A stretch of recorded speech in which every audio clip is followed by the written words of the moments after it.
With him walks the Earl Mountbatten.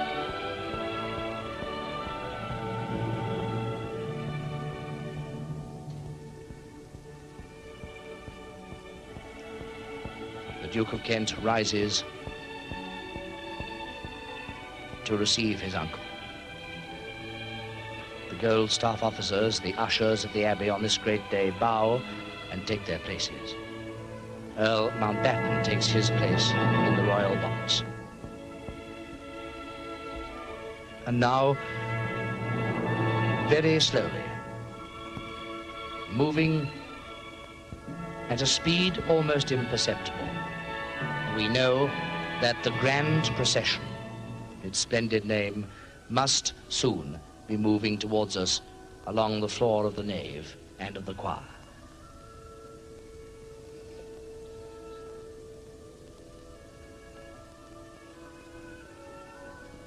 It will be a procession composed of elements of all the church and state, the spiritual and temporal life of our land.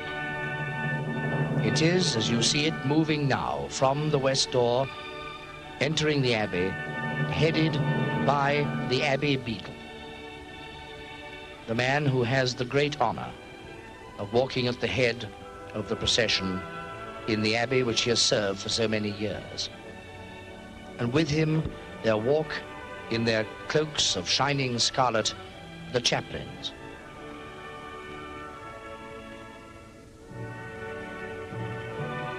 Nine chaplains.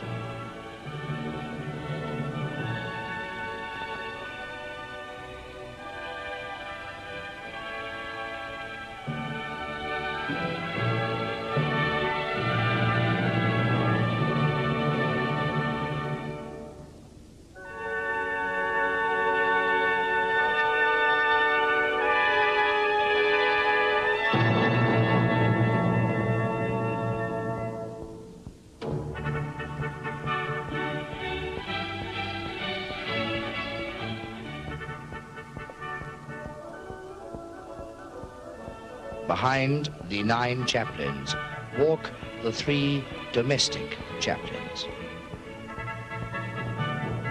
The domestic chaplains to the palace itself. And behind them, the representatives of the free churches. And now let us watch as the Abbey beadle leads this procession through the screen, under the orchestra and the organ, and out into the brilliance of the choir. We see them now from our position high above the altar.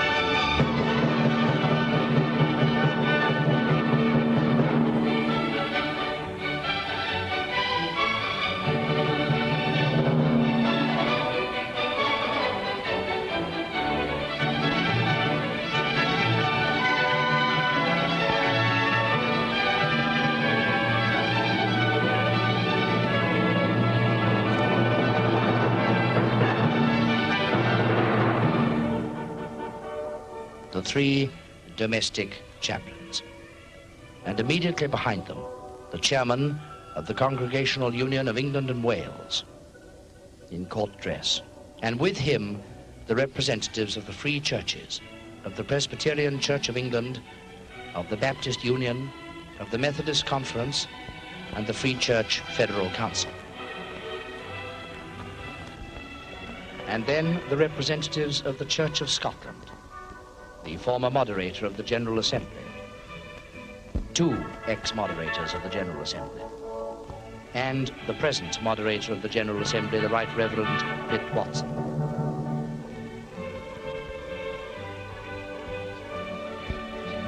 And then the Cross of Westminster, borne by the Reverend Hildyard as deputy to the Reverend Jocelyn Perkins, the old canon and sacrist of the Abbey, the Dean's Verger, and the Dean of Westminster, Dr. Don.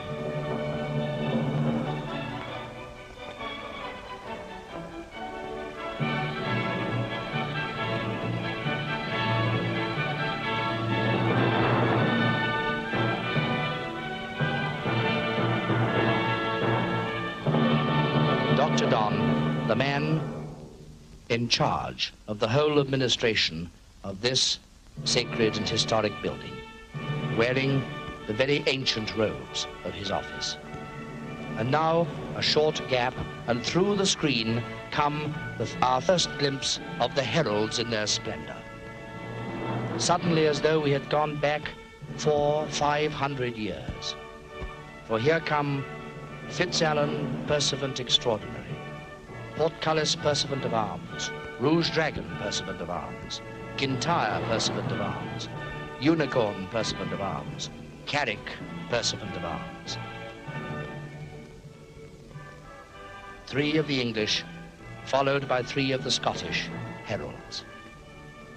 Behind them come the officers of the Orders of Knighthood, the gentleman usher of the Purple Rod, Sir Ernest Gowers, behind him the Secretary and the King of Arms of the most excellent order of the British Empire. And behind them now the chaplain of the Royal Victorian Order.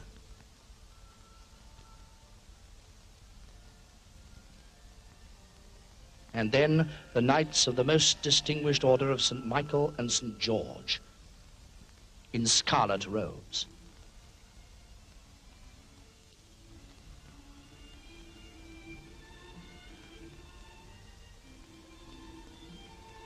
And the prelate of the order, the Bishop of Blackburn. And there come at once in wonderful contrast the almost white, the palest silver robes of the most honorable order of the Bath, the Deputy Secretary and the gentleman usher of the Scarlet Rod, the Registrar, the Secretary, Bath King of Arms. And at once again the color changes, and there comes the most ancient and most noble order of the Thistle, the gentleman usher of the Green Rod. And then the most noble order of the Garter, the Chancellor, the Earl Halifax, and the Register. And behind them, Marchmont, Rothsay, and Albany heralds. They precede the standards, the standard bearers of the countries of the Commonwealth, who have handed their standards to the barons of the Cinque Ports to guard them in the nave, and now advance before us into the choir. The representatives of Ceylon and Pakistan, of South Africa and New Zealand, and of Australia and Canada. There is the Queen's champion in the full-dress uniform of his regiment, who bore the Union standard, Captain Dimmock, whose family have held this office for nigh on 1,000 years. And then Lord Harlech, who bore the standard of the Principality of Wales. And there enter now, in the centre, the Earl of Derby, and on his left, the Lord de Lisle and Dudley, V.C. On his right, the Earl of Dundee, who bore the standards of the quarterings of the Royal Arms.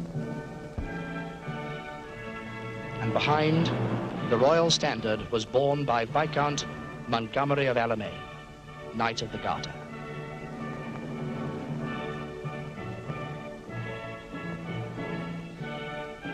And behind him, abreast, the Vice Chamberlain, the Treasurer, and the Controller of the Household.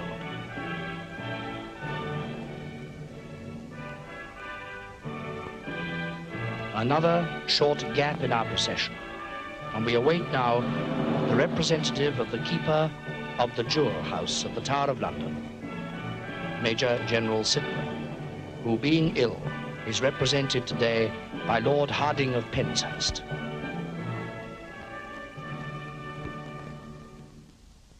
As the 3 Vice Chamberlains with their white wands of office enter the Coronation Theatre, so Lord Harding, bearing the cushion of the regalia in his lovely robes, enters the choir.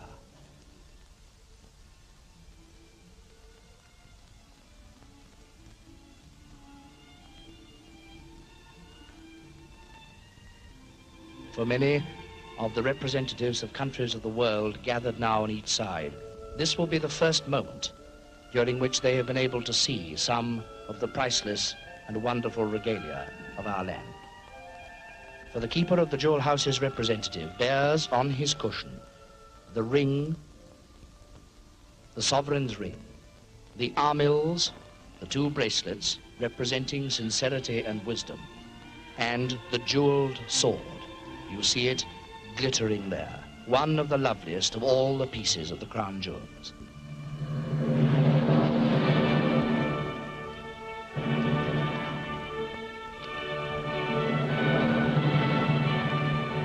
Blue mantle pursuivant of arms and rouge croix pursuivant of arms follow the jewels. And then at once the Knights of the Garter will hold the canopy for the Queen's anointing. First, the Earl Fortescue, and on his left, the Viscount Arundel. Then, the Duke of Wellington, and on his right, the Duke of Portland. And then, the Lord Steward of the household, the Duke of Hamilton and Brandon, and the Lord Chamberlain of the household, the Earl of Scarborough. The Lord Privy Seal, the Right Honourable Harry Cruikshank, follows. And they are followed by the Prime Ministers of the members of the Commonwealth. The Prime Minister of Ceylon leads. Behind him, on the left, the Prime Minister of India, on the right, of Pakistan. And in the second line, on the left, the Prime Minister of New Zealand, and on the right, the Prime Minister of the Union of South Africa. And then on the left, the Prime Minister of Canada, and on the right, the Prime Minister of Australia. And behind them, the Prime Minister of the United Kingdom, the Right Honourable Sir Winston Spencer Churchill, Knight of the Garter.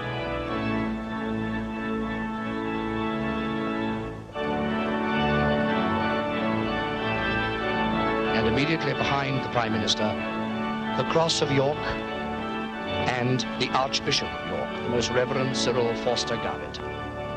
He is followed by the Lord High Chancellor, the Lord Simmons, in his black and gold robe and wig, his purse bearer and his page. We see now the Cross of Canterbury, and behind it, the Most Reverend Geoffrey Francis Fisher, Archbishop of Canterbury, who plays so great a purpose and a part in this ceremony today. His chaplains following. And now, again, there comes into the choir behind the Archbishop